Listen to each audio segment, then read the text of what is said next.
तो फटाफट से केस स्टडी के क्वेश्चन है, जरा देख लेते हैं और कर लेते हैं। थोड़ी बहुत बातें आपको बहुत ज्यादा बेसिक सी लगेंगी और थोड़ी बहुत बातों में ऑब्वियसली थोड़ी बहुत टेक्निकलिटीज आ सकती हैं, और पेपर के लेवल की ही केस स्टडी है आपकी एग्जैक्टली, क्योंकि वैसे भी सीबीएसई की वेबसाइट पे ये दी हुई थी आपकी, तो करनी जरूरी भी है। और बोर्ड एग्जाम में इसी ही लेवल की केस स्टडी आ सकती हैं। और केस स्टडी का मतलब कि जहां एक केस स्टडी और उसके बेसिस पे कुछ एक एमसीक्यू या फिल इन द ब्लैंक्स इस तरह के क्वेश्चन आपके बनाए जा सकते हैं, यानी कि मेनली एमसीक्यूज ही पेपर में आते हैं, तो केस स्टडी के बेसिस पे एमसीक्यू क्वेश्चन, तो ये वाली बातें करनी है। तो जरा आराम से सबसे पहले सारी की सारी बातें पढ़ लेते हैं और उसके बाद में रिलेवेंट क्वेश्चंस का जवाब ले लेते हैं। तो जहां सबसे पहली केस स्टडी, अमित महेश दो पार्टनर हैं, जितना ज्यादा ध्यान से आप केस स्टडी को रीड कर लेंगे तो उतना आसानी से क्वेश्चन के जवाब मिल जाएंगे। तो कुछ फास्ट फूड का बिजनेस कर रहे हैं, शेयरिंग प्रॉफिट लॉस 3:2।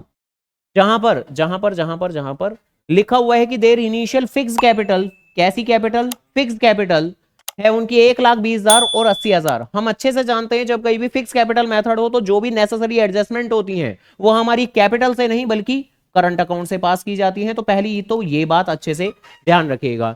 कैपिटल की बैलेंस उनको दिए हुए हैं। Then at the end of the first year, पहले साल के अंत पर प्रॉफिट की अमाउंट दी हुई है आपकी 1,20,000 रुपए बिफोर। तो बेसिकली पहले साल के अंत पे प्रॉफिट की अमाउंट दी हुई है before any kind of remuneration. Remuneration का मतलब बेसिकली सैलरी, 3,000 रुपए की सैलरी है पर क्वार्टर की सैलरी, यानी साल की तो इंटू 4 आपकी 12,000 रुपए की हो जाएगी। और जबकि 2,000 पर हाफ ईयर टू महेश, अब एक साल में 2 ही हाफ ईयर होते हैं तो 2 बार सैलरी मिलेगी, यानी कि 2,000 इंटू 2 4,000 रुपए। देन उसके बाद में लिखा हुआ है such a promising performance for the first year was encouraging वगैरह वगैरह, जिससे कि वो अपने एरिया ऑफ ऑपरेशन को बढ़ाने की बातें कर रहे हैं, जिसके लिए उन्हें जरूरत है एक डिलीवरी वैन की, फ्यू स्कूटीज की, एडिशनल पर्सन की जो उन्हें सपोर्ट कर सके। तो 6 months into accounting year they decide to admit Sundaram a new partner, एक नए पार्टनर को एडमिट कर रहे हैं वो, एंड ऑफर्ड उसे ऑफर कर रहे हैं कि 20% as a share of profit, आपको हम एज अ पार्टनर के तौर पर रखेंगे 20% शेयर में। मंथली रेम्यूनरेशन भी देंगे क्योंकि आप सारा का सारा ये हमारा काम काज करोगे,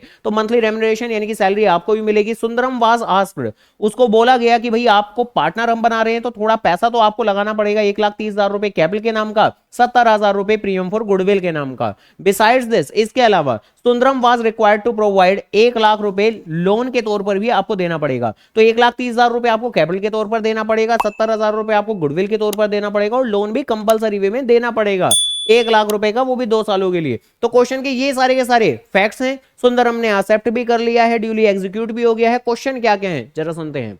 सबसे पहली बात, ये जो रेम्यूनरेशन हम ट्रांसफर करते हैं, लिखा हुआ है remuneration will be transferred to Amit Mahesh at the end of the accounting year. अब कहां ट्रांसफर करते हैं, तो क्वेश्चन की शुरुआत में ही बोल दिया था कि फिक्स कैपिटल मेथड है तो करंट अकाउंट में ही जाएंगी आपकी सारी की सारी चीजें। तो आपके पार्टनर के करंट अकाउंट के अंदर जाएगी आपकी सैलरी, इवन सैलरी क्या, सैलरी हो प्रॉफिट हो, सारी की सारी चीजें आपकी करंट अकाउंट के अंदर ही जाने वाली हैं।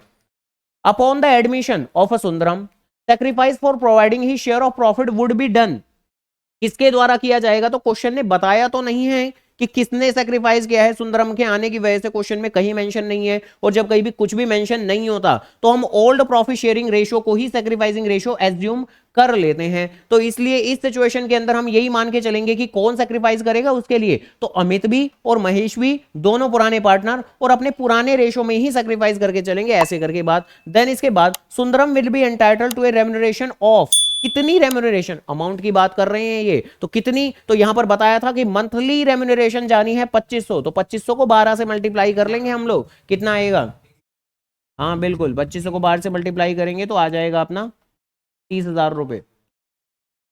खैर बाकियों की सैलरी नहीं पूछ रहे वो, बाकी कह रहे हैं कि while taking the accounting procedure, accounting procedure करते वक्त reconstitution of accountant of the firm mister Suraj Marwaha, यानी अकाउंटेंट है, उन्हें एक दिक्कत हुई, हालांकि छोटी ही दिक्कत है, तुमसे पूछ रहे हैं कैसे रिजोल्व करेंगे दिक्कत को, तो solve it by answering the following, कि for the amount of loan, जो लोन के बारे में चर्चाएं चल रही थी कि सुंदरम को लोन भी देना है, वो भी अगले 2 सालों के लिए जरूर, तो सुंदरम हैज एग्रीड, वो एग्री भी हो गया था, तो he is entitled to interest thereon at rate of, rate ही मांग रहे हैं, तो रेट तो जानते हैं हम कितना 6%। तो इवन केस स्टडी के इतना अंदर इतना सारा फलाना ढिंकाना एक्स्ट्रा डेटा दिया हुआ था, क्या क्या कि प्रॉफिट की अमाउंट कितनी है, उनकी कैपिटल की अमाउंट कितनी है, अमित की सैलरी कितनी, महेश की सैलरी कितनी, क्या उसका कोई भी काम था, तो ऑब्वियसली कोई भी काम नहीं।